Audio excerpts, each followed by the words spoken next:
So imagine you have exactly 9 hours to save a life. Like just 9 hours before someone you're trying to rescue has their entire mind wiped out. Oh, wow. Yeah. Right. Their personality rewritten, their very identity just completely erased. It's a terrifying ticking clock. Exactly. The stakes are literally life or death. You've burned through hyperspace to get there. And well, before you can even fire up your maneuvering thrusters, you have to wait on hold with the interstellar DMV. Right, the interstellar DMV. I mean, it is the ultimate collision of high-stakes tension and just mundane administrative nightmare. It really is. Welcome to our deep dive into the source material for today. We're looking at Session 4 of the Astrella campaign. And this session is just like a masterclass in how a game master can use bureaucracy rather than, a fleet of dreadnoughts to completely paralyze a party of heavily armed players. Yeah, because your mission as a player is clear. You drop out of jump space into the Zodani consulate, specifically this massive, highly bureaucratic system known as Riverland, to rescue a woman named Vector the Fourth. Or, well, Iris Hale. Right, before she undergoes a protective technician review. Exactly. And what makes this deep dive so fascinating for you listening isn't just the ticking clock. It's the central mechanical question the GM poses to the table, which is, how do you fight civilization where paperwork is deadlier than a laser? It fundamentally changes the rules of engagement. I mean, players in these systems are usually trained to look for cover, check their ammo, roll initiative. Yeah, the usual tactical stuff. Right. But here, the battlefield is a digital queue, and the enemies are clerks. So let's look at the opening of this session. The GM immediately sets this tone of overwhelming scale. The Astrella drops into real space, bathed in the light of a red sun, and the bridge sensors are just instantly flooded. Like completely overwhelmed. Yeah, they are looking at tens of billions of citizens in this system. The commercial traffic alone is like an impenetrable wall of transponder pings. And before the players can even start rolling, say, astrogation or piloting checks to navigate that traffic, the GM hits them with an environmental hazard. Oh man, this part is so good. It feels almost like a cutscene, but it has massive mechanical implications. The bridge displays just go completely black, every single screen. And they receive this transmission that is just deeply unsettling. Yeah, a woman whispers, "My name is Iris Hale." And then a second voice, which is her own voice, but with a completely different, almost, I don't know, alien intonation, replies, "No, that was the name they gave you." It's so creepy. And visually, the GM describes a white corridor, a hand pressed against glass, and then a mirrored, ghostly projection of the Astrella's own bridge. But the bridge is populated by the ship's former crew from decades ago. Right. Commander Varric is sitting right there in the captain's chair, essentially looking at a ghost of himself. Okay, wait, hold on. As a player, if my GM pulls this, my first instinct is to check the ship's firewall. Oh, absolutely. Because if this ghost transmission bypassed all their electromagnetic scanners and life support monitors, why didn't the ship's electronic warfare defenses trigger an automatic shutdown? That's a really good point. Mechanically speaking, how does a GM justify a hostile system override of that magnitude without the players feeling like they're just being, railroaded into a spooky ghost story? Well, that is a crucial distinction. It doesn't feel like railroading, because the GM actually allows the ship's science officer to roll a sensor analysis check immediately afterward. Oh, okay. So it's not just narrative fluff. Exactly. The GM isn't just saying, "This happens because I said so." The dice reveal the mechanics of the event. The player rolls high enough to realize this wasn't a localized hack at all. So what was it? Well, the power and synchronization required to breach multiple isolated sensor arrays simultaneously, like life scanners, comms, electromagnetic sensors. It suggests the signal was relayed using something massive. Like using the system's red sun or a Lagrange point as a transmission relay. Precisely. The GM is using this narrative moment to deliver a mechanical warning. They're establishing the stat block of the threat, so to speak. Right, implying a level of technological mastery. Or perhaps even psionic ability, yeah. Something that completely outclasses standard ship-to-ship communications. It tells the players that Iris isn't just a low-level NPC to be picked up. She is an anomaly with abilities that break the established rules of the game's universe. And it sets the timer, too. They process this ghost story and realize they have 9 hours. But the math of the system itself works against them. A thrust 4 burn to reach the main world takes 4 hours of in-game time. Which is brilliant encounter design, if you think about it. It really is. You give the party 9 hours, but you impose a mandatory 4-hour travel task. Right. Now they have 5 hours. The tension isn't just narrative anymore, it is strictly mathematical. Every action they take from this point forward costs precious in-game minutes. And they can't even start that 4-hour burn without hitting the bureaucratic brick wall we mentioned. They get hailed by a Zodani Tressing official named Harmonious Clerk 12. I love that name, Harmonious Clerk 12. It immediately flags the nature of the society. Harmonious implies enforced compliance. Absolutely. So Clerk 12 flags the Astrella as an inactive auxiliary response asset. The ship has 31 years of unresolved registration issues, missed inspections, and late penalties. It's ridiculous in the best way. Over 31,000 credits in debt. And my favorite detail from the source material is the 11-credit charge for an unanswered crew wellness inquiry. Yes. A fine because someone asked if they were okay 3 decades ago, and the ship didn't reply. It's just so petty. Which initiates the legal gauntlet. Because the system lists Commander Varric as historically deceased, the players are forced into this absurd administrative interview. Right. They have to formally declare if Varric considers himself legally the same person as the deceased Varric. And if there are clones, and they have to formally consent to being his crew. Some of the players start using anime aliases like Roy Mustang for the manifest just to get through it. Which is hilarious.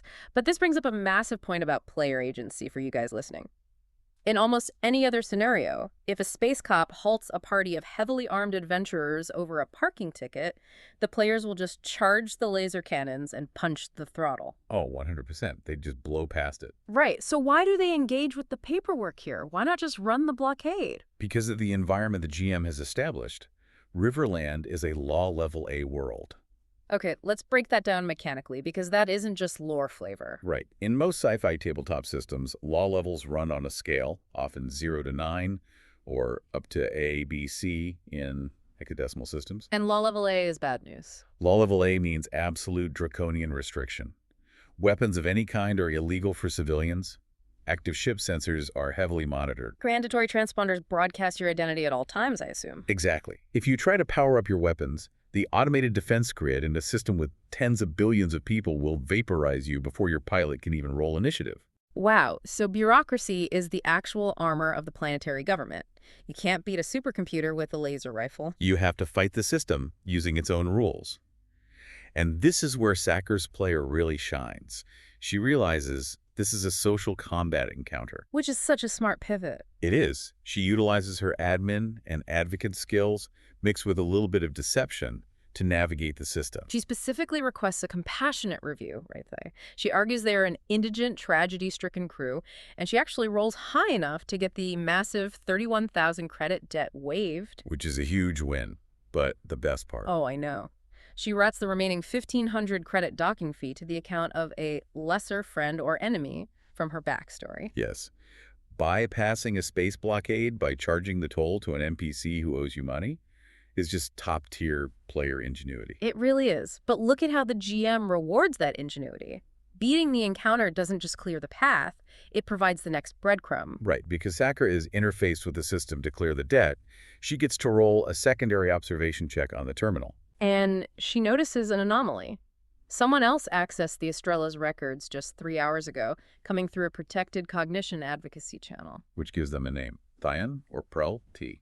So they have their contact, they dock at the Riverland Highport, and because of that law level A restriction, they have to physically leave their heavy weapons behind. Which is terrifying for a player. Yeah, they're walking into this massive, pristine space station, completely exposed. And this leads to the meeting in the public concourse cafe. Thyan explains his role. He's an advocate for the Protective Cognition Review. Let's actually define what a PCR is in the context of this game's mechanics, for you listening. We know it rewrites a person's brain, making them compliant. But functionally, what does that mean for a character?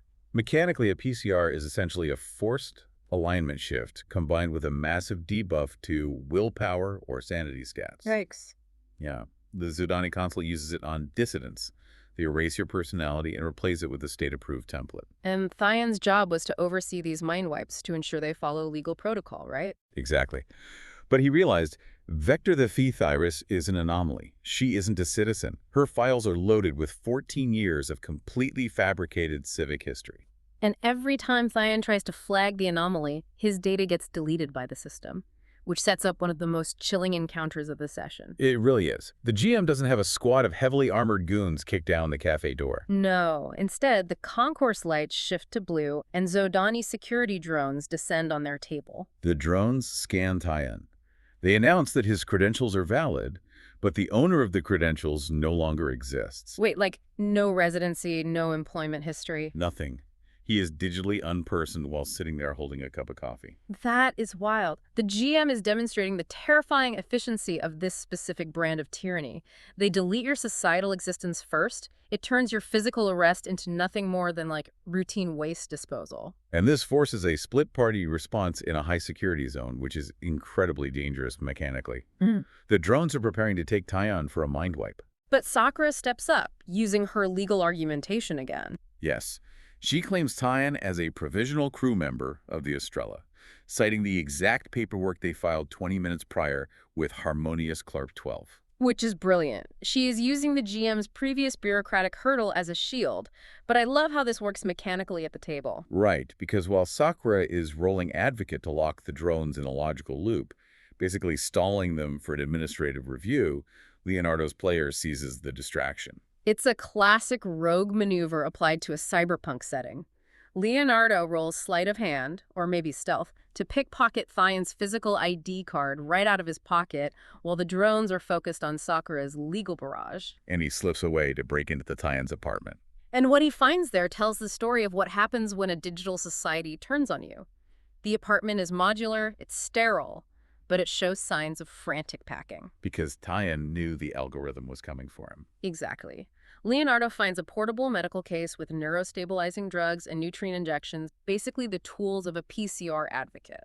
But the real prize is analog. Because Tyan knew his digital footprint was being erased, he printed hard copy custody documents. Oh, smart. And Leonardo secures them. They reveal Vector the Fourth's transfer started a week ago, and they include the active transponder code for the 20-ton medical tender currently holding her in high orbit.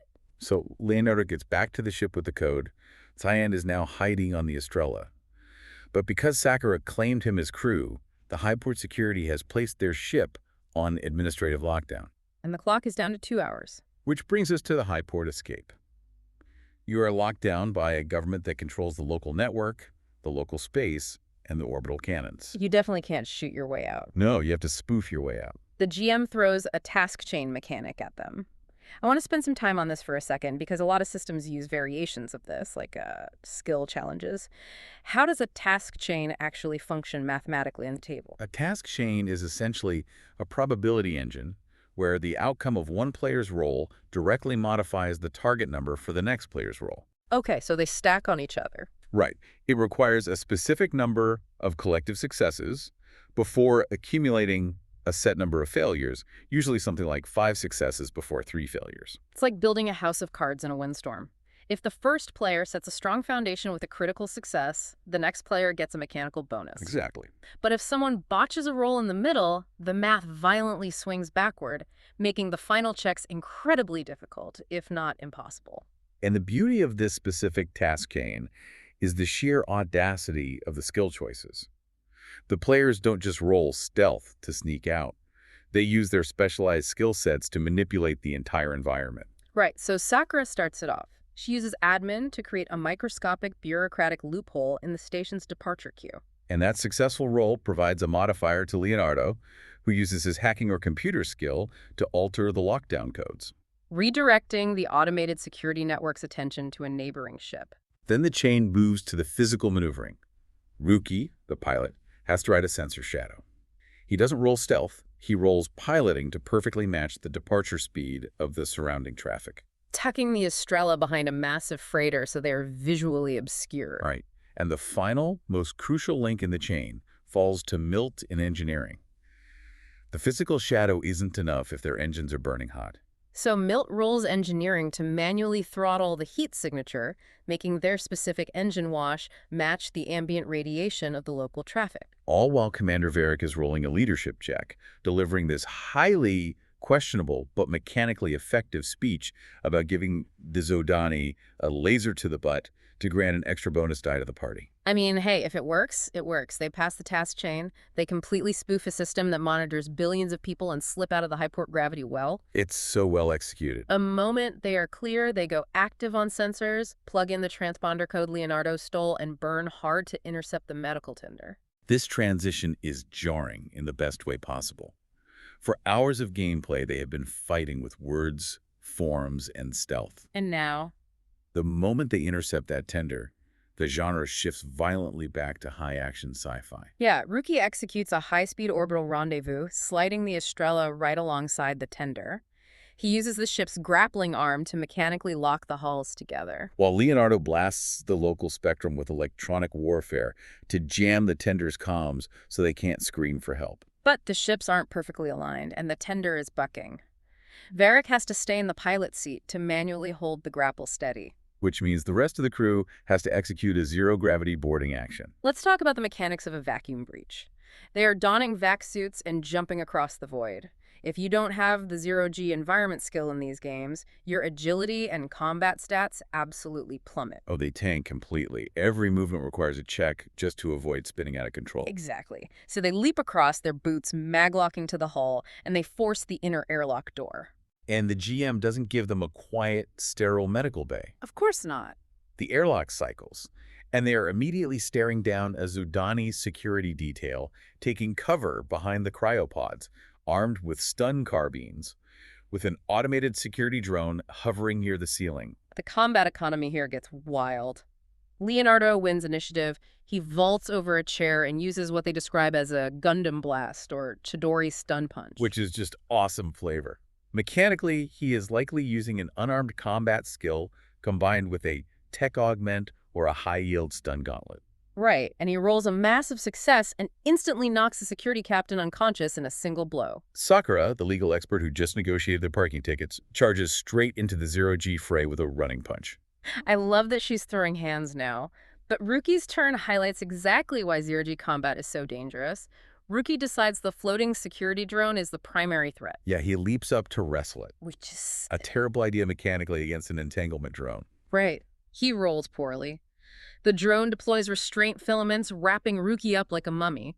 He is completely incapacitated, dangling helplessly in the air. It creates a massive tactical problem. The party loses their pilot's action economy entirely. So Milt and Leonardo have to waste their turns focusing fire on the drone to shatter it. Which sends Ruki crashing to the deck in a shower of broken parts. It's cinematic, it's funny, but the humor is immediately undercut by a profound narrative gut punch. Yeah, this part is heavy. As they are fighting the remaining guards, one of the heavily cybernetic soldiers rips off his helmet and charges them.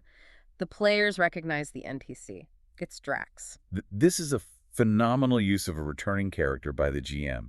Drax is an ally who recently underwent the very protective cognition review they're trying to save Iris from. Right, they are seeing the endgame of the PCR process firsthand. He charges them, fighting with everything he has, shouting, "You will not take my friend." Which forces the players to confront the moral horror of what the Zudani system does.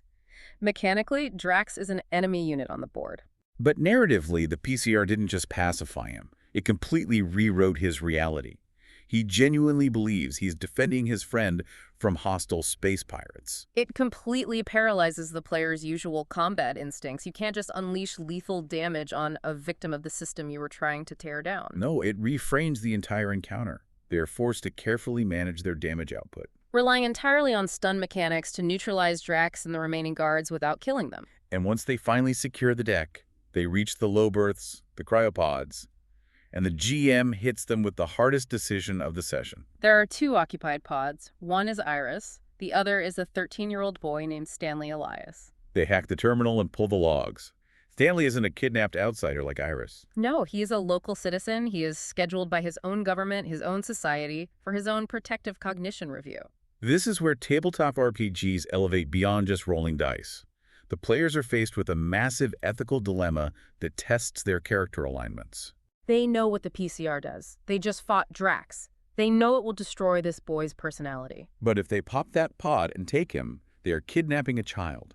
They are violently imposing their own cultural morals on an alien society. For you listening, where is the line between respecting the sovereignty of a civilization, even one you find horrifying, and intervening to stop a human rights abuse? The players debate this heavily. Ultimately, they make the agonizing decision to leave Stanley. Yeah, they realize they cannot play savior to an entire civilization by stealing its children. Their mission parameters were to extract Vecna the Fourth. They secure Iris, leaving the boy to his fate.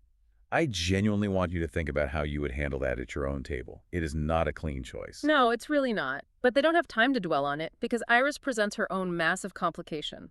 They unseal her pod, expecting to wake her up. But she is comatose. The ship's medical scans reveal something impossible. She has fully active brainwaves. By all biological metrics, she should be wide awake and responsive. But she is locked inside her own head. Alarms are ringing, the system-wide APB is surely about to drop, and they need to extract. In a stroke of tactical brilliance, the party decides they aren't going to carry Iris back to the Astrella. They are going to steal the entire 20-ton Zodani medical tender. They execute a ship swap. They load the stunned Zodani guards and the boy Stanley into the Astrella's old, highly identifiable launch. They set a delayed release on the electronic lock so the guards will be trapped just long enough, and they jettison the launch toward the planet. It's a perfect decoy. They spoof the tender's transponder, integrate it into the Astrella's hull, and chart an emergency jump out of the Riverland system. They target a system called Condyle, a low-law world inhabited by the Vex species, to lay low and escape the heat. Which brings us to the downtime phase. Hyperspace travel in this system takes roughly a week of in-game time. And this is where the mechanics of recovery and progression perfectly mirror the psychological toll of the mission. The character growth here is phenomenal. The GM gives them time to process everything that just happened. Right. Leonardo's player uses the week to practice Zodani language skills with Tyon, the PCR advocate who lost his entire identity and is now effectively a refugee on their ship. Sakura acts as a makeshift hospice nurse. She sits by Iris's comatose body every day, reading a different physical book to her. Clinging to the hope that because the brain scans show active beta waves, Iris might be able to hear her. And then we look at Ruki. Ruki wants to increase his unarmed combat skill. In this game system, you can accelerate training by spending a resource called sanity. But doing so requires rolling on a psychological consequence table. It's a brilliant mechanic for simulating stress. You push your mind too hard to learn a physical skill, and something breaks. Ruki rolls the dice, and the result is a permanent phobia. Specifically because of the combat encounter, he develops a permanent, crippling phobia of drones. It is the ultimate synthesis of narrative and mechanics. They won the physical fight, they spoofed the bureaucracy, they stole the ship, they rescued the target. But the cost was steep. Ruki's permanent psychological flaw, Thion's absolute erasure from society, Drax's brainwashed betrayal, and the heavy burden of Stanley's fate. The game mechanics ensure that the trauma of Riverland isn't just forgotten in the next session. You look at what this group accomplished in a single session. They fought a weaponized bureaucracy with administrative loopholes and fake anime names. They orchestrated a zero-gravity heist. They survived a brutal melee against a former friend, and they pulled it off while navigating the oppressive weight of a law-level A society. It proves that the most tense encounters in a tabletop game don't always require a dragon or a fleet of starships. Sometimes the most terrifying enemy is a clerk with the power to delete your existence. But I want to leave you listening with a final, highly speculative thought to mull over before your next game. Think all the way back to the beginning of the session. That impossibly advanced transmission that projected a ghostly, mirrored reality onto the Astrella's bridge. Overriding every sensor on the ship. The signal that they deduced required massive relay power. Right. The players know Iris's brain is highly active, even though her physical body is entirely comatose. So what if she isn't just trapped inside her own mind? Oh, man. What if her consciousness is so advanced, so anomalous, that she is actively exploring the Astrella's digital network right now? If she has the capability to project an augmented reality ghost story across a solar system while heavily sedated in a Zodani facility, Yeah. well, the implications of having her hardwired into your own ship's medical bay are staggering. What if she is listening to Sakura read those books through the ship's internal audio sensors, entirely aware of her surroundings, exploring the mainframe, but completely unable to communicate back? Is she a passenger, or is she slowly becoming the ship? It's a terrifying and beautiful thread for the GM to pull in Session 5. Thank you for joining us on this deep dive. Keep questioning the mechanics, keep exploring the vast possibilities of tabletop storytelling, and we will see you next time.